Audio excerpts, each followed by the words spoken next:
उन्होंने ये भी कहा कि आप जाकर बताना कि अल-कादर ट्रस्ट जो केस बनाया गया है उसके अंदर आप ये देख लें कि नमल यूनिवर्सिटी बनी, तो ये भी इल्ज़ाम लगा दें कि वो भी ज़मीन मैंने बेनिफिट लिया है, और ये भी इल्ज़ाम लगा दें कि जो यूनिवर्सिटी थी वो शौकत खानम अस्पताल था उसकी जो ज़मीन है वो भी मेरे ऊपर डाल दें कि ये भी इसमें इसने बेनिफिट लिया है। तो जो ट्रस्टी होता है उसका ये काम नहीं होता कि वो बेनिफिट ले रहा है, या उसका जो रोल होता है कि वो फाइनेंशियल कोई उसको जो फ़ायदा हो रहा है, लेकिन ये सिर्फ़ और सिर्फ केसेस इसलिए बनाए गए कि मुझे जो है अंदर जो है वो रखा जाए। अच्छा, बड़ा उन्होंने वाज़ेह तौर पर कहा कि अगस्त 2022 में मुझे ये कहा गया कि आप जो है डील कर लें, और अगर आप डील करते हैं, आप अपने मौक़िफ़ से पीछे हटते हैं तो आपको 2/3 दे दी जाएगी, और अगर आप नहीं हटेंगे तो सीक्रेट एक्ट के तहत आपके ऊपर मुकदमा जो है वो चलाया जाएगा। और उन्होंने ये भी कहा कि 2022 में ये कहा गया कि आपके ऊपर केसेस दर्ज किए जाएंगे और आपको 30 सीटें वो बड़ी मुश्किल से मिलेंगी। और उन्होंने कहा कि उन्होंने पूरी कोशिश कर ली जो प्रैक्टिकली क्रैक डाउन करके बल्ले का निशान लेकर डिस्क्वालिफिकेशन वाला देकर लोगों के ऊपर जुल्म जबर करके, लेकिन अवाम जो है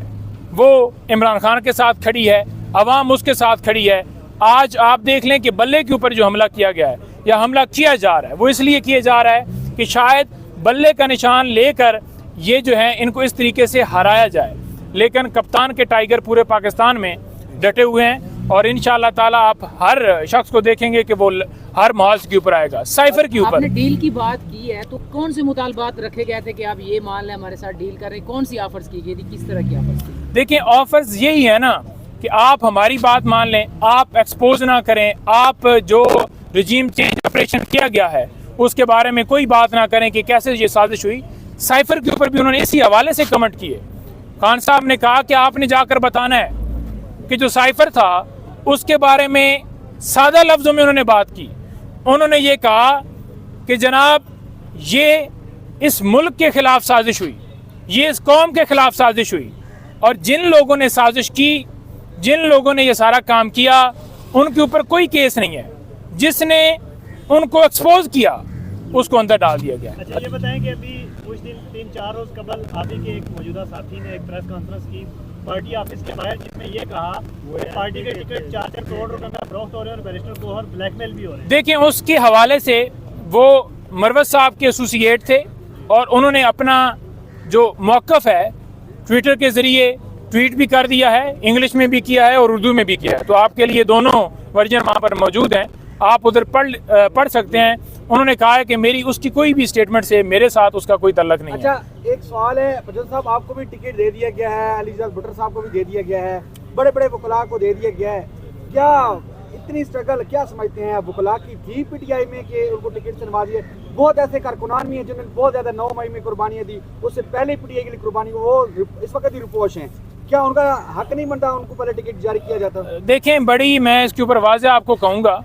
मैं जब कल भी मिला हूँ खान साहब से, अभी टिकट्स जारी आज भी अभी तक मेरा ख्याल में नहीं हुए,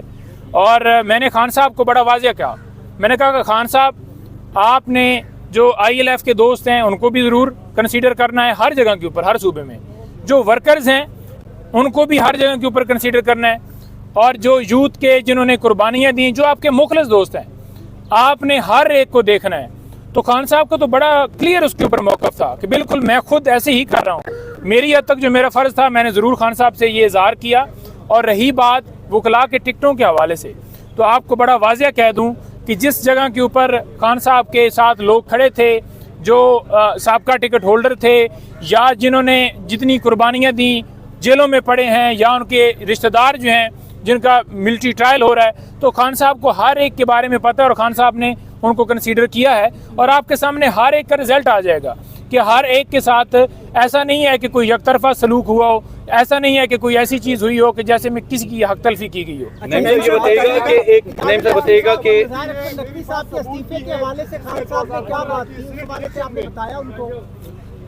देखिए, बात यह है कि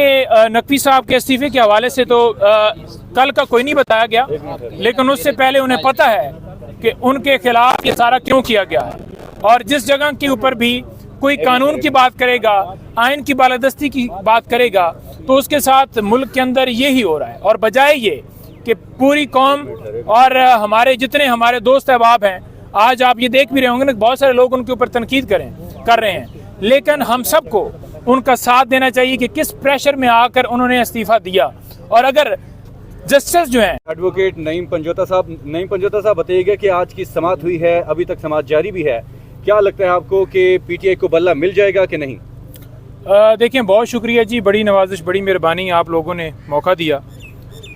बिल्कुल जी, समाअत जारी है और हम उम्मीद रखते हैं कि सुप्रीम कोर्ट इंसाफ फराहम करेगी, इस पूरी कौम को इंसाफ फराहम करेगी। और अगर देखा जाए तो इसमें आपने देखा कि पहले भी पेशावर हाई कोर्ट ने फ़ैसला दिया, उसका सर्टिफिकेट ना अपलोड किया वेबसाइट के ऊपर और ना ही बल्ले का निशान हमें जारी किया गया। इसी तरह से जब दूसरा फ़ैसला आया है तो दूसरे फ़ैसले के अंदर भी ये कहा गया, और अब आप देख लें कि 2 दिन गुजर गए हैं, अभी तक उसको ना अपलोड किया गया है सर्टिफिकेट को और ना बल्ले का निशान हमें अलॉट किया गया।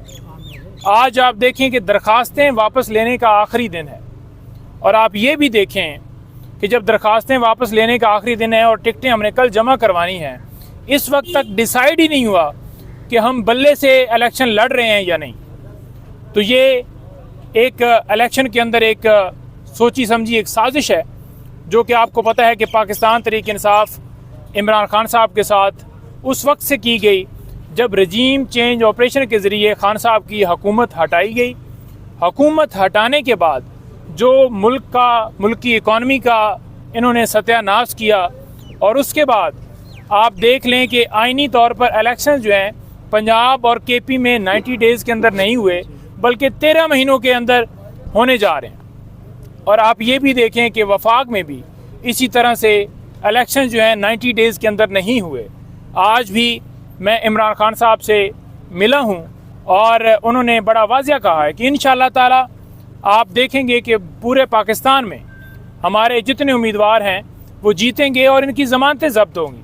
आज उन्होंने वाज़ह तौर पर यह भी कहा, और वहाँ पर मीडिया के आपके दोस्त मौजूद थे, उन्होंने ये कहा कि जनाब इन्होंने पहले कोशिश की कि हमारे जो फर्स्ट टियर लीडरशिप है उसके हवाले से उन्होंने कहा कि पहले उन्हें उठाया गया, अगवा किया गया, कुछ लोगों से प्रेस कॉन्फ्रेंस करवाई गई, कुछ लोगों से पार्टी ज्वाइन कोई और जमात करवाई गई, पटके डाले गए, और जो ही वो अगवा करके बयान देते हैं उनके ऊपर मुकदमात भी ख़त्म, वो इश्तिहारी भी ख़त्म, मीडिया के ऊपर पाबंदी भी ख़त्म, और सारा कुछ ख़त्म होने के बाद वो दूध के धुले हो जाते हैं।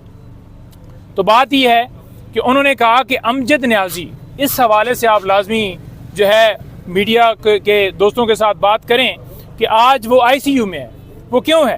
क्योंकि उसने इनकार नहीं किया, वो डटा रहा है। उसने कहा है कि मैं कप्तान का साथ दूंगा, और उसका कसूर इस होने की वजह से आप ये देख लें कि मुल्क के अंदर जो रूल ऑफ लॉ है उसकी ये पोजीशन है कि जो ताकतवर है उसको कोई पूछने वाला नहीं है। उन्होंने कहा कि तोशाखाना के ऊपर भी बात करो, और खान साहब का वाज़िया ये बात जो मैं आपके सामने बयान कर रहा हूँ, उन्होंने कहा कि तोशाखाना के अंदर से जो गिफ्ट लिए गए, जो गाड़ियाँ ली ही नहीं जा सकती थी, आज वो किधर हैं? आज उनके ऊपर क्या हुआ है?